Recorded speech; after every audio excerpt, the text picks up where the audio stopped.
Just picked up 3 more ratchets to add to this one that I had already purchased from Koken, and I'll tell you why.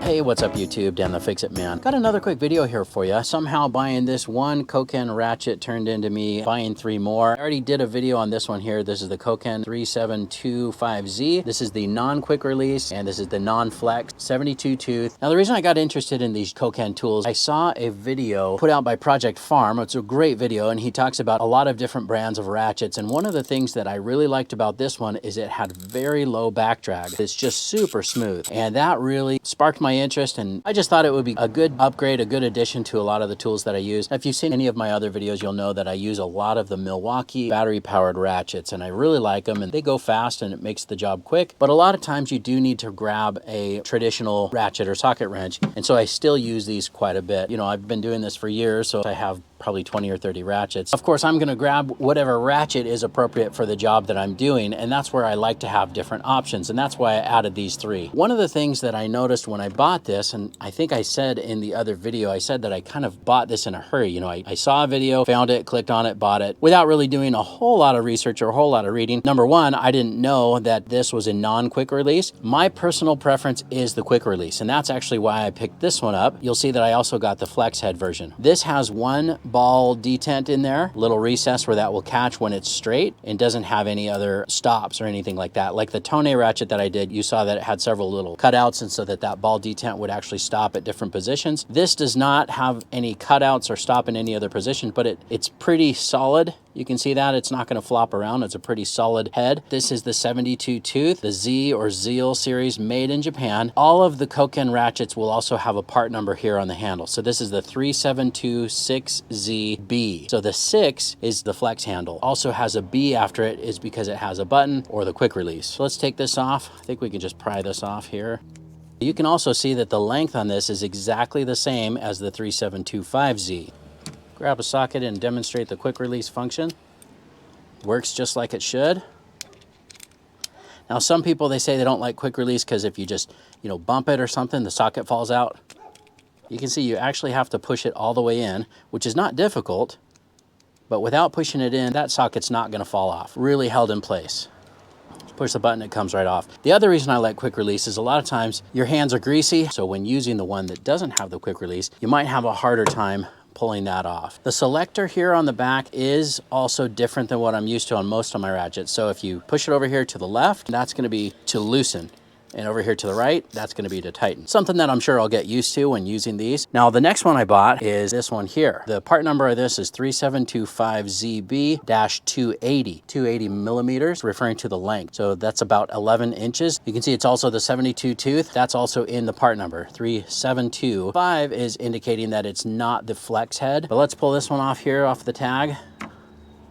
Comes right off. The reason I wanted the longer handle here is, of course, for leverage. Not only added reach, but leverage. So a lot of times I'm breaking loose caliper bolts or slide pin bolts, and that extra leverage is really great to be able to break those loose. I even have some really long handle ratchets, and that would be nice if Koken made something longer than this. I haven't seen anything longer, but maybe they do have something. I just haven't seen it yet. But the 280 millimeter or 11 inches is pretty good. That's pretty long. That's going to break loose most everything in these sizes that I'm working with. Anything, of course, over 19 millimeter, you'll probably step up to like a 1/2 inch drive, or, you know, just if you can, get out the impact wrench and impact sockets and break stuff loose. If you're in a place where an impact wrench won't fit, this is still a very low profile, very slim design, but that added leverage will help you break something loose. And that extra reach is also helpful if you're working down in an engine bay on the front of an engine or taking something loose. It's really nice to be able to have that extended handle. And I like the fix head on this because when you're breaking something loose, it's stronger, it's more solid, and you're transferring more of the power directly to the fastener. All right, now that brings me to the last one I picked up here, this 3726ZB-280. Now this is identical to this one, except it's a flex head. That's the only difference. So 6 indicating flex head, but B also the quick release. And let's pull this off with a little plastic tag here, if I can. There we go. Now, as I mentioned, the torque or transfer of power is going to be better with a solid non-flex head ratchet. However, I do just like to have the added reach on the flex head. Sometimes I've had jobs where you just have to have the right angle and there's barely enough room to get in there, whether it be maybe spark plugs or something you're doing up tucked in behind a firewall in the rear bank of an engine. A lot of times there's not a lot of room, and sometimes you do just have to get that right angle, and that's where this will really come in handy. I have a few ratchets that are similar to this. Those are the ones that I do grab a lot, so I'm thinking that I will grab this one, maybe even more than this one here. Again, depends on what I'm doing at the time, which ratchet I'll grab. So I'm going to take the flex head here with the quick spinner, and then let's go break something loose and see how this feels. All right, so here's the little door switch here on my Toyota Tundra.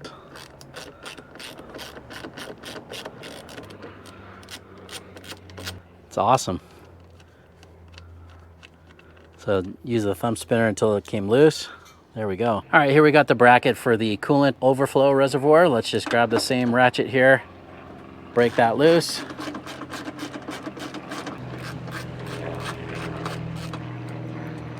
Just like that, pop it back in.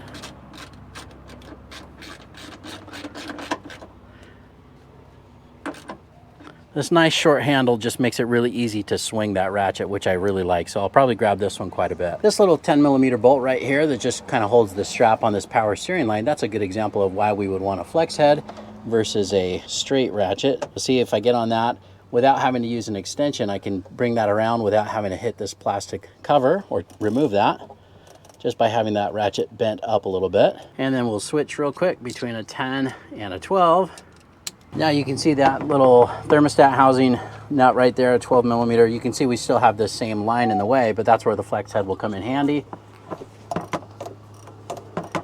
And that longer handle also gave us enough leverage to break that loose. Just wanted to show you these in a little bit of action. Now, this is not a sponsored video. I did spend my money on these and I would do it again. I'm already very happy with them. If you've done this as long as I have, as soon as you pick up a tool, you can tell the quality. I like this grip here, feels great. It's not real soft, but it's not super solid either. It's kind of just an in-between. A little bit of cushion in the handle and it feels comfortable.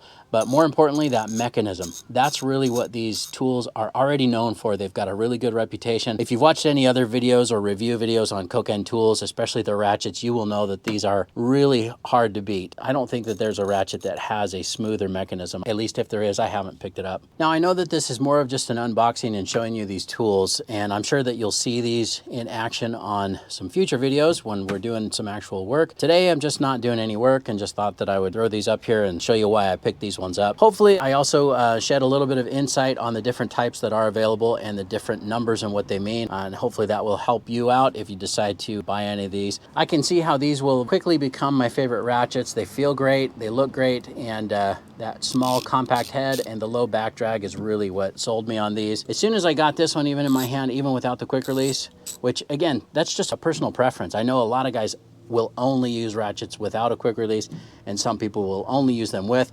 I have both, and I will use both. It's just my preference for the most part, because I'm usually getting real dirty, my preference is the quick release. Just makes it so much easier when swapping between sockets and even extensions and whatnot. And sometimes you'll get everything set up with a few extensions in the right angle and everything down in the engine, and you just have to change your ratchet. Whether that's because you already broke it loose and you want to swing it really fast with something like this, or you want to take this off and use a battery powered nut runner just to run that the rest of the way off. So a lot of times that's easier to do with the quick release. You can just push that button and pull the ratchet off without having to pull all those extensions in the socket off of the fastener that you've already broken loose, especially if it was hard to put it on. I know these will be getting a lot of use in the future. I don't just buy stuff and put it away. These are actually things that I will use. I'm pretty selective on what I buy, especially nowadays. I have so many tools. I'm trying not to add stuff just to add it. By the way, these are maintenance free. All of the Z series 72 tooth ratchets are maintenance free. You don't need to add any grease or anything like that. It says that high viscosity oil reduces the upper pawl movement, which can cause gear slippage. Well, that's pretty much everything I wanted to show. I hope you liked the video. Please give it a thumbs up and subscribe if you don't mind. That does help me out. I'll do my best to find the actual link to each individual ratchet and all of the products that I'm showing you here. I bought all of these from Amazon Japan. The availability on Amazon Japan is somewhat limited. A lot of times you'll see only one or only two left. You may have to search around a little bit there. And just keep in mind that you are buying internationally. The translations aren't always going to be perfect. For example, the flex head, or what we say flex head, on the translation, it says oscillating handle. So just keep that in mind if you're looking to buy these on Amazon Japan. You can also buy all of these at kokenusa.com. If you can't find what you're looking for on Amazon Japan, you can probably find it at kokenusa.com. And that's it for now. Thanks so much for watching, and good luck.